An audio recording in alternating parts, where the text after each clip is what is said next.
For Father's Day, I'd like to share 3 things that I learned from my father. The first has to do with cars. My dad has always loved junkers. He had this Fairlane that had a front seat that swung all the way into the back that he had to prop up with plywood.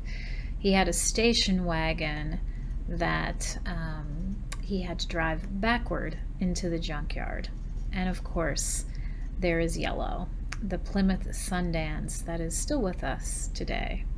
20 years ago, my dad bought this car as just a vehicle for my sister to tool around in for the summer when she was visiting. He was planning to sell it right back, but somehow all these years later, it is still around and has become the backup vehicle for the whole family, neighbors, friends, in spite of its questionable appearance. Yellow has the remains of duct tape on every side. Stuff is falling from the ceiling. The driver's window doesn't go all the way up and hangs at a precarious angle like a shark fin. And if you want to get into Yellow, you have to either enter through the passenger side or the trunk. You would think that vehicles like this would have embarrassed his daughters. But to tell the truth, my sisters and I have always taken a lot of pride in my dad's junkers and in our own.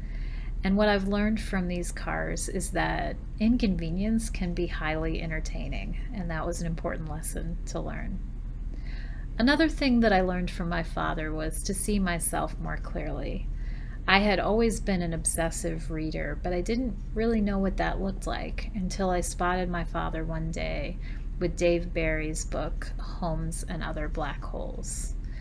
I had been looking for my father that day. I couldn't find him anywhere. We just purchased this new house, so I was just kind of wandering around to ask him a question, and finally located him in some obscure corner, just howling over Dave Barry's words. And I realized as soon as I saw him that there was no point in asking him any questions or having any human conversation with him whatsoever. He was way too consumed with this book for that, and would be until he finished it. And when I saw him, of course, my first thought was, I need to read this book. But my second thought was, wow, that is exactly like me, and that's kind of a problem. I need to put some guidelines around my reading because just like my dad, I could have a deadline. I could, only have a few hours to get some sleep. The whole home could be flooding, and I would finish that book if I loved it enough. And so I learned that day that it was time for some guidelines if I wanted to live a normal life. And the third thing that I learned from my father is to really value small encounters that might seem insignificant at the time.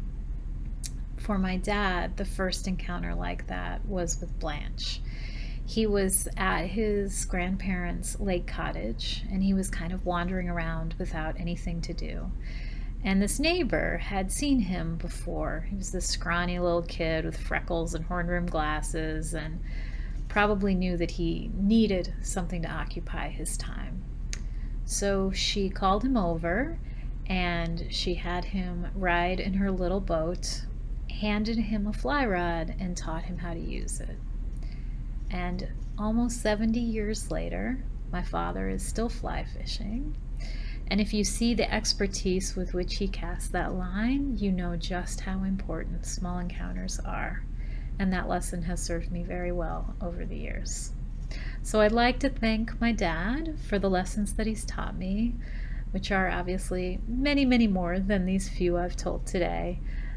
Happy Father's Day, Dad. I love you.